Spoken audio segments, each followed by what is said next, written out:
child depends on adult caretakers to be there and look after them physically and emotionally. Depending on the quality of this loving support, they're able to work out their sense of worthiness, who they are, and how the world works.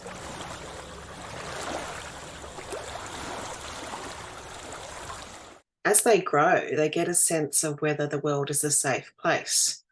On a scale from the universe is there for me, it works for me, and I'm really lucky, to it doesn't really have their back. Or maybe they believe that the universe is something that only responds to their actions. So, for example, if you work hard and do the right thing, then you get these things back from the universe.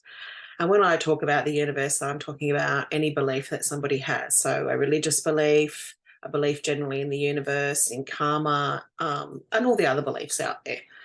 I'm sort of rolling them all into one for the purpose of this video. Right through to an extreme of believing that the universe is against you and can't be trusted. So you believe that governments are out to get you, your boss is out to get you, anyone with money's out to get you, friends will do the wrong thing by you, etc., etc. So these beliefs often come from childhood.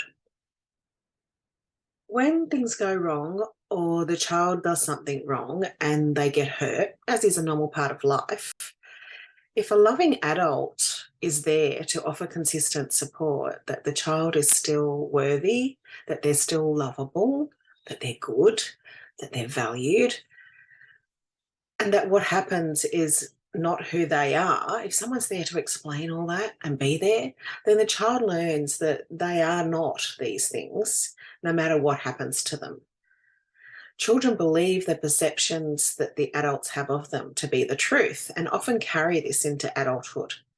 A child that is told or treated as if it is bad, or a nuisance, or stupid, or too sensitive, or any other repeated negative personal judgment, believes it.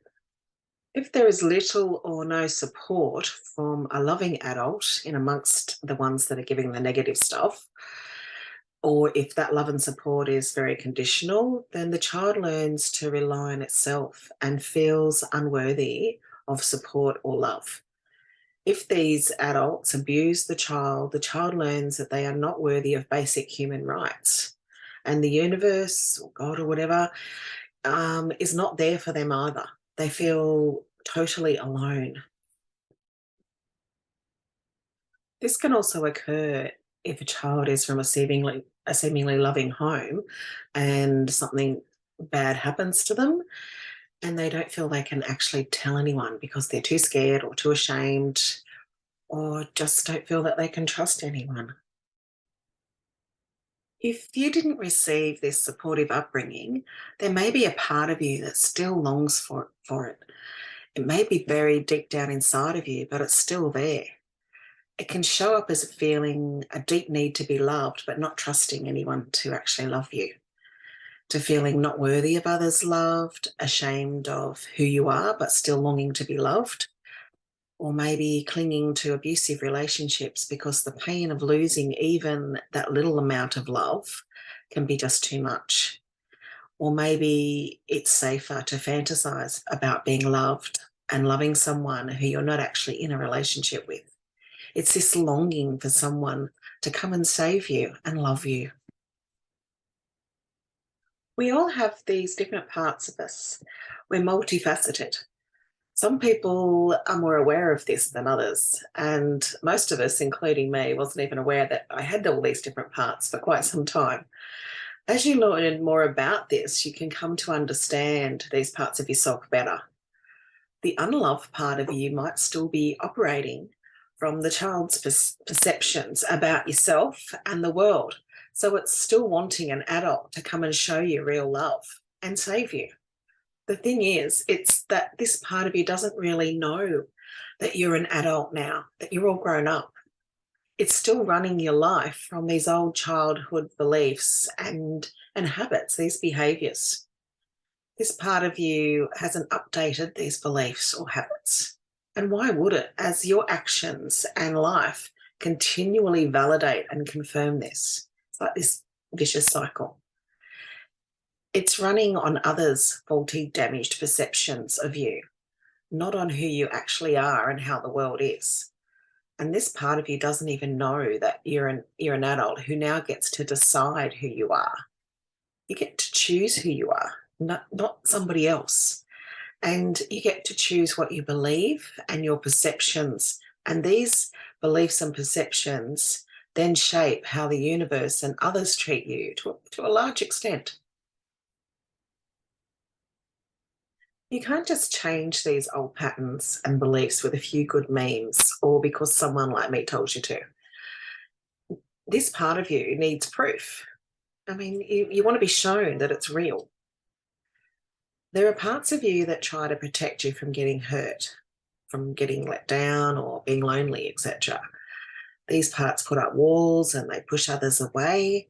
They may even hurt others before they allow you to get hurt. You might have parts of you that don't believe you can have it any better and that that's just the way it is, that you are somehow just faulty or not good enough. There are parts of you that just want to block it all out and make it go away. And you'll sort out anything that will help you do that. There may be parts of you that try too hard to get others to love you or feel that if you just worked hard enough or achieved more, that you would finally feel loved. There is someone that loves you, that knows you, is compassionate and understanding and wise and wants the best for you. This part may have been shut down, but it's still there. It's the wise, loving part of you. It's you. It's the adult you. The person you really want to be. It's not perfect, but it doesn't have to be. It grows. It's not just stuck in old perceptions and beliefs. It's aware of your true essence, who you are. It doesn't judge you. You may not even be aware of it because the other parts of you are working so strongly to protect you from getting hurt. It shuts it all down. This part of you is able to love you and take care of you and all the other parts of you if you allow it to. This part has to mature, so it may not have been there for you as a child. That's what caregivers were for. So you may sort of even feel that, okay, well, where was this part of me when I needed them? They weren't there. That's because this part hadn't grown yet. But it's here now and it's inside you now. It's the part of you that gives love to others and advice and care. This part can be developed if you put some consistent effort into it and work with it and have appreciation and compassion for all the other parts of you. This part of you is here. It's inside of you. It's you. You are coming to save you. Just start to get a bit curious about that idea. Just, think about it, take it on for a while. Not asking you to just accept this as plain truth. But if you start developing this part of yourself, it opens the door to allow you to share a loving relationship with others. It allows others to come into your life, not to save you and not to show you who you are or provide you with happiness or a certain lifestyle or path, but to share with you and grow with you. I have some free tools on my website that I developed that really helped me a lot to develop this part of myself. It's called Writing a Letter from Your Wise, Loving Self. It's free. You don't even need to put an email or anything in. Just go and see all the instructions, and there's another video that tells you how to do it. You can also look up Dr. Richard Schultz, who has a book called No Bad Parts, and he developed the Internal Family Systems program, which is what I've been talking about when I talk about the parts of us. This has also been extremely helpful for me.